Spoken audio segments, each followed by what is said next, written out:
आपका भाई अमन गुजरात आप लोगों के लिए एक नया वीडियो लेके आ चुका है। इसमें बात करने वाले बिग ब्लास्ट लीग 2024-25 के पहले T20 मुकाबले के प्रिडिक्शन के बारे में। जी हाँ दोस्तों, नया लीग शुरू होने वाला है, वो भी बहुत बढ़िया लीग है, ठीक है, और बड़ा भी लीग है जिसमें प्रॉफिट हो सकता है, बहुत प्रॉफिटेबल मैच हो सकता है। 2 मंथ चलेगा, ठीक है, मतलब जनवरी एंड तक ये सीरीज चलने वाली है, ठीक है। आप सभी को पता है बीपीएल का माहौल बहुत बड़ा होता है, ऑस्ट्रेलिया का लीग है, ठीक है। तो ये फर्स्ट बीपीएल का मुकाबला होने वाला है, Perth scorchers versus Melbourne star, ठीक है। ये मुकाबला 15 दिसंबर दोपहर 1:45 में शुरू हो जाएगा। वेन्यू देख लो, पर्थ स्टेडियम ऑस्ट्रेलिया वाला ग्राउंड है। यानी कि पर्थ की बात कर लेते तो भाई वैसे देखा जाए तो पर्थ बढ़िया टीम है, बैटिंग और बॉलिंग से अच्छी टीम है, बॉलिंग से काफी हद तक बेहतरीन टीम रहती है और अपने होम ग्राउंड पे काफी अलग अंदाज से बैटिंग और बॉलिंग करती है, मतलब अच्छा परफॉर्मेंस देती है, ठीक है। बीबीएल के जितने भी मैचेस हुए उसमें से 5 बार ये टीम कप उठा के गई है। हाँ, माना कि मेलबोर्न की बात कर लेते तो भाई मेलबोर्न अब तक एक भी बार कप नहीं उठाया है, लेकिन वो भी टीम बढ़िया खेलती है, चाहे बैटिंग हो या बॉलिंग से। फाइनल तक आने का ट्राई करती है, लेकिन मतलब अब तक तो एक भी बार नहीं जीती है, ठीक है। और वैसे भी पर्थ के अगेंस्ट थोड़ा इनका परफॉर्मेंस डाउन है, तो उस वजह से जीतने के चांसेस उनके भी लो रहेंगे। चलो वो तो सब बात की बात है, ठीक है। अभी ध्यान से समझ लो, इस वीडियो में मैं आपको पिच रिपोर्ट पूरा डिटेल में देने वाला हूँ, हेड टू रिकॉर्ड के बारे में बात करेंगे, टीम फॉर्म के बारे में भी बताऊंगा, ठीक है, और लाइनअप में कुछ जो भी चेंजेस होगा, ठीक है। मतलब देखो, फाइनल लाइनअप नहीं आएगी, अब तक तो आई नहीं है, वो टॉस के बाद ही पता चलेगा, लेकिन मेरे हिसाब से जो लग रहा है मुझे, ठीक है, तो वो भी मैं आपको बताने वाला हूँ, ठीक है। और उसमें की प्लेयर कौन कौन से बन सकते हैं वो भी बताऊंगा, और मैच विनर के बारे में भी बात करेंगे।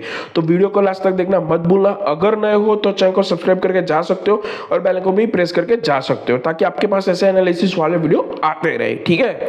तो दोस्तों, टेलीग्राम का लिंक भी डिस्क्रिप्शन में दे रखा है, उसको भी जल्दी से जाकर ज्वाइन कर लो, ठीक है, क्योंकि सारा अपडेट मैच के रिगार्डिंग, प्रॉफिट कैसे बनाना है, टॉस कौन जीतेगा, सेशन क्या होगा, वो सब कुछ टेलीग्राम पे आता है, ठीक है। एक बार जाके टेलीग्राम को देख लो, ठीक है, आपको भी पता चलेगा कि काम कैसा आ रहा है। अगर काम पसंद आए तो कोई जबरदस्ती नहीं है कि भाई टेलीग्राम को ज्वाइन करो, ठीक है, लेकिन अगर पसंद आता है तो आप लोगों के लिए बेनिफिट होगा।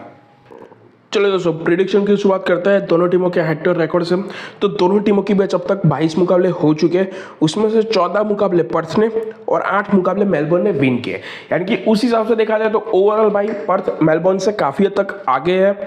इस वेन्यू की बात कर लेते हैं तो इस वेन्यू पर भी दोनों टीमों के बीच अब तक 3 मैचेस हो चुके हैं, उसमें भी 2 मैचेस पर्थ ने और 1 मैचेस मेलबोर्न ने विन किया है।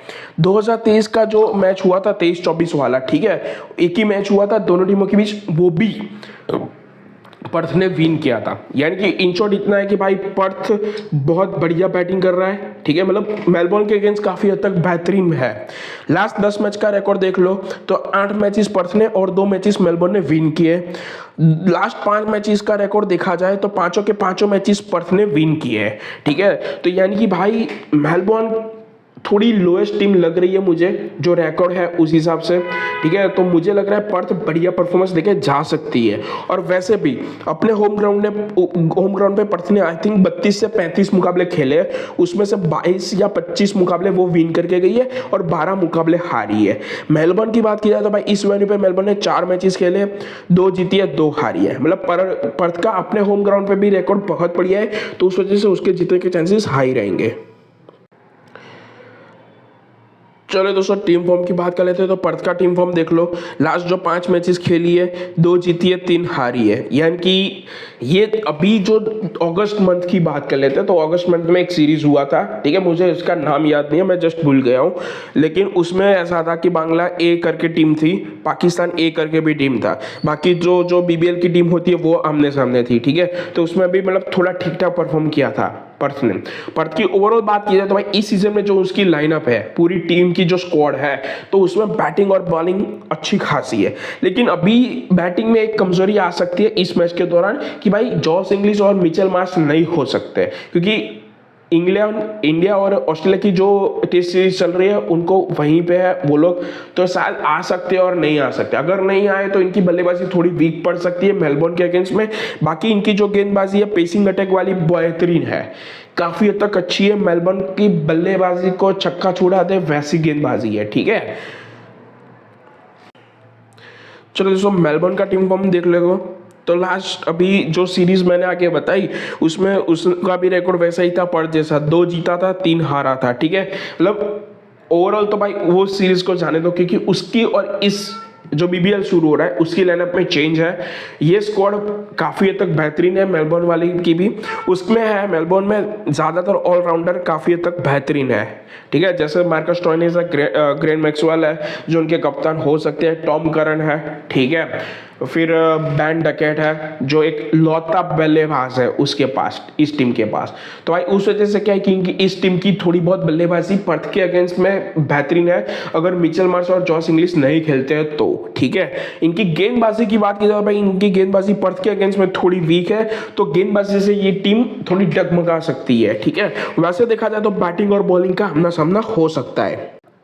चलिए दोस्तों टीम कंपैरिजन की बात कर लेते हैं। तो ओवरऑल टीम कंपैरिजन देख लो, दोनों टीम ने जो लास्ट 10-10 मैचेस अलग अलग टीमों के अगेंस्ट खेले, तो इस हिसाब से विनिंग प्रोबेबिलिटी बनती है 30-30% जैसी, यानी कि 30-30% उनके विनिंग चांसेस बनते हैं। एवरेज स्कोर देख लो 152 का है पर्थ का, 142 का है मेलबर्न का। हाईएस्ट स्कोर देख लो 197 का है पर्थ का, 180 का है मेलबर्न का। लोएस्ट स्कोर 105 का है पर्थ का, 98 का है मेलबर्न का। यानी कि ओवरऑल रिकॉर्ड जो है उस हिसाब से लग रहा है कि भाई मैक्स टू मैक्स 55-45% बनते हैं दोनों टीमों के विन होने के, ठीक है। अभी ऑन वेन्यू रिकॉर्ड देख लेते हैं। तो ऑन वेन्यू टीम कंपैरिजन करते हैं तो उस हिसाब से बनता है, पर्थ ने जो अपने होम ग्राउंड पे लास्ट 10 मैचेस खेले उस हिसाब से उसकी जीतने के चांसेस बनते हैं 80% वाले, और मेलबोर्न ने 3 मैचेस खेले उस हिसाब से उसके विनिंग प्रोबेबिलिटी बनती है 33% जितनी। एवरेज स्कोर देख लो 170 का है पर्थ का, 126 का है मेलबोर्न का। हाईएस्ट स्कोर 212 का है पर्थ का, 55 का है मेलबोर्न का।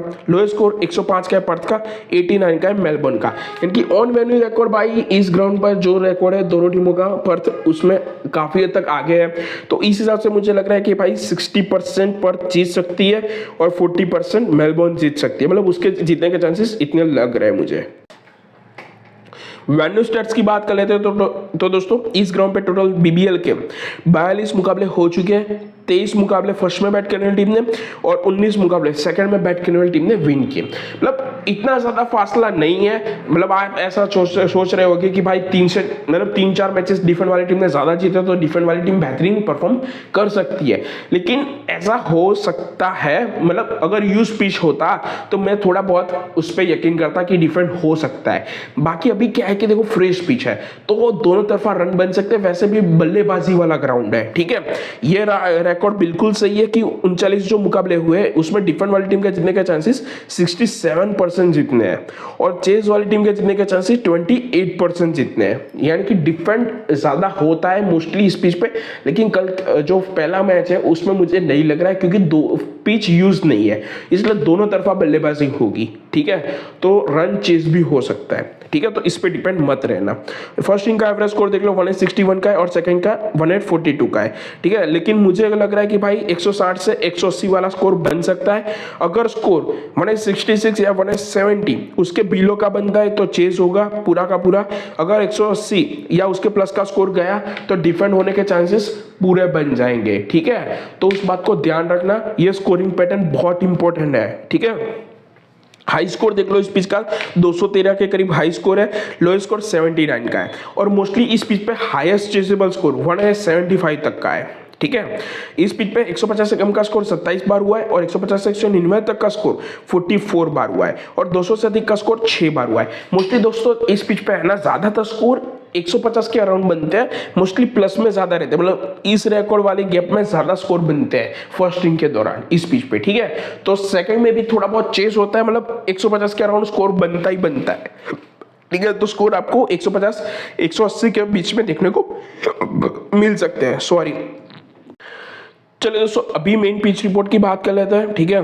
तो बीबीएल के दौरान ये पिच बढ़िया परफॉर्म करता है, मतलब एवरेज से भी थोड़ा बढ़िया परफॉर्म करता है। बल्लेबाजी के लिए भी बेहतरीन पिच है। वैसे इस ग्राउंड की बाउंड्री की बात की जाए तो भाई बाउंड्री लंबी होगी, ठीक है। मतलब 63 मीटर से 83 मीटर तक, तो भाई बल्लेबाजी करना थोड़ा मुश्किल होगा, ठीक है। लेकिन बल्लेबाजी हो सकती है, वैसा ग्राउंड है, बल्लेबाजी को सपोर्ट करता है दोनों तरफा, चाहे फर्स्ट इनिंग हो या सेकंड इनिंग।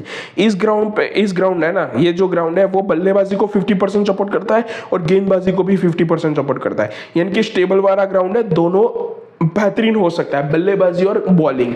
ठीक है, देखो मोस्टली क्या होगा, नया पिच है, फ्रेश पिच है, तो दोनों तरफ आपको बल्लेबाजी देखने को मिलेगी। लेकिन जैसे मैच स्टार्ट होगा फर्स्ट इनिंग के दौरान, उसमें पावर प्ले में आपको 1 से 2 विकेट आती हुई दिखाई दे सकती है, क्योंकि फ्रेश पिच होने की वजह से इस पिच पे ज्यादातर पेसर्स बढ़िया करते हैं। वैसे फ्रेश पिच की बात नहीं है, लेकिन इस पिच पर ज्यादातर पेसर्स को बहुत मदद मिलती है, उसको मदद मिलने के चांसेस 78% जितने हैं। तो उस हिसाब से बोल रहा हूं कि पेसर्स ज्यादा स्विंग कराएंगे और विकेट आने के चांसेस उस टाइम पे बढ़ जाएंगे। स्पिनर की बात कर लेते हैं, तो स्पिनर को भाई इतनी अच्छी खासी मदद नहीं मिलती है इस पिच पे, उसको मदद मिलने के चांसेस केवल 22% जितने ही है। ठीक है, तो अगर फैंटेसी वैसा कुछ खेल रहे हो तो पेसर्स को ज्यादा ट्राई करो, स्पिनर को बहुत कम। कल के लिए तो मुझे लग रहा है प्रीफर ही मत करो, बॉलर बल्लेबाज और पेसर्स दोनों पे ध्यान दो। अभी बात करते हैं पेसर स्पिनर के रिकॉर्ड के बारे में, तो बीबीएल के जितने भी मैच हुए उस हिसाब से भाई पेसर्स ने अब तक इस पिच पे 93 जितनी विकेट चटकाई और स्पिनर ने 27 जितनी विकेट चटकाई है। तो भाई समझ लेना पेसर्स बहुत बढ़िया परफॉर्म करेंगे स्पिनर के कंपेयर में। रिसेंट मैच की बात कर लेते हैं तो भाई इस ग्राउंड पे जो अभी रिसेंट में 2024 में ऑस्ट्रेलिया और वेस्टइंडीज का मुकाबला हुआ था, उसमें वेस्टइंडीज ने फर्स्ट इनिंग के दौरान 220 का स्कोर बनाया 6 विकेट गवा के, लेकिन ऑस्ट्रेलिया 183 तक का ही स्कोर बना पाई थी और डिफेंड हुआ था मैच। अगला 2 मुकाबला देख लो, ठीक है, तो उसमें एडिलेड ने 155 का स्कोर बनाया, पर्थ को 105 में खत्म कर दिया। भाई एडिलेड भी काफी हद तक बेहतरीन टीम है मेंस में, ठीक है, पर्थ के कंपेयर में भी, तो उस टाइम पे भी डिफेंड हुआ था। अगला मैच देख लो, सिडनी सिक्सर ने 201 का स्कोर बनाया 7 विकेट गवा के, पर्थ 197 तक स्कोर बनाया था। ठीक है, चेस करने का गया था लेकिन चेस नहीं हुआ, डिफेंड हुआ। यहाँ पे देख लो दोनों तरफा बहुत बल्लेबाजी बढ़िया हुई है। देखो वेस्ट इंडीज और ऑस्ट्रेलिया का भी बिल्कुल वैसा ही है। अगर दोनों टीम इक्वली है, मतलब हायर टीम है, हायर वर्सेस हायर, तो बढ़िया बैटिंग आपको देखने को मिलेगी। ठीक है, और ज्यादा फर्स्ट इनिंग के दौरान ज्यादा स्कोर लगा तो लोअर्स पे भी टीम आ सकती है। ठीक है, प्लेइंग 11 की बात कर लेते हैं दोस्तों। देखो ये पूरी की पूरी स्क्वाड है दोनों टीमों की, ठीक है, अभी कुछ फाइनल नहीं है। जो फाइनल प्लेइंग 11 आएगी वो टॉस के बाद पता चल जाएगा क्या सीन है क्या नहीं। ठीक है, सभी जो भी टीम है बीबीएल की, उसमें सभी की जो पहली मैच है उसके बाद ही फाइनल प्रिडिक्शन, मतलब बढ़िया प्रिडिक्शन रहेगा। देखो मोस्टली देखो 2 इंपॉर्टेंट प्रिडिक्शन होते हैं एनालिसिस के लिए। ठीक है, एक पिच रिपोर्ट मैंने आपको समझा दिया, हर बार जैसा समझाता हूँ बिल्कुल वैसा ही समझा है। प्लेइंग 11 दूसरा मेन इंपॉर्टेंट पार्ट है। ठीक है, तो पहले मतलब जितनी भी टीम है उसकी पहली मैच नहीं होगी, फाइनल प्लेइंग 11 नहीं आएगी। ठीक है, तो भाई थोड़ा बहुत प्लस माइनस रहेगा, तो आपको भी एडजस्ट करना पड़ेगा। ठीक है, अभी मैं जो सोच रहा हूँ उस हिसाब से अगर प्लेइंग 11 होगी तो इस हिसाब से होगी: ए हार्डली, एम हर्स्ट, सी कॉर्नल, एफ एलन, ठीक है, 8 रनर, ए अगर, एन हॉबर्सन, जेसप पेंड्रो, जे रिचर्डसन, एल मोरिस। ठीक है, मिचेल मार्श और जॉस इंग्लिश का कुछ पता नहीं है। ठीक है, वो आते हैं तो अगर मतलब आते हैं तो बात कुछ और है। ठीक है, तो भाई इतनी हो सकती है मेरे हिसाब से। ठीक है,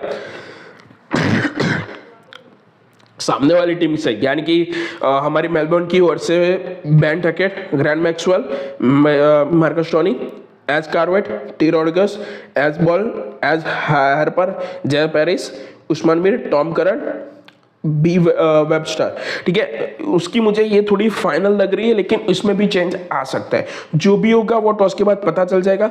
अगर ये प्लेइंग 11 होती है जैसे मैंने आगे बताया, तो उसके हिसाब से की प्लेयर बता दे रहा हूं आपको।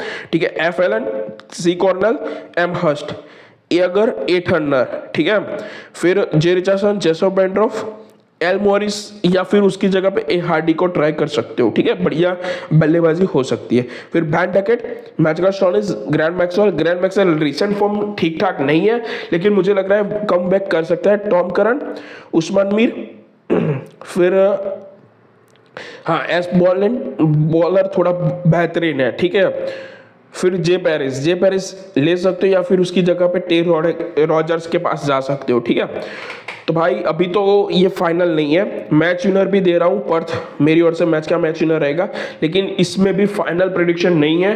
टॉस के बाद, लाइन अप आने के बाद ही सब कुछ पता चल जाएगा, वो भी टेलीग्राम पे। जिसने भी टेलीग्राम ज्वाइन नहीं किया है जल्दी से जाकर कर ले, आप लोगों के लिए प्रॉफिटेबल होगा। ठीक है, टेलीग्राम ज्वाइन करके बैठो, बढ़िया रहेगा। चलो दोस्तों, फिर मिलते हैं ऐसे किसी नए वीडियो में।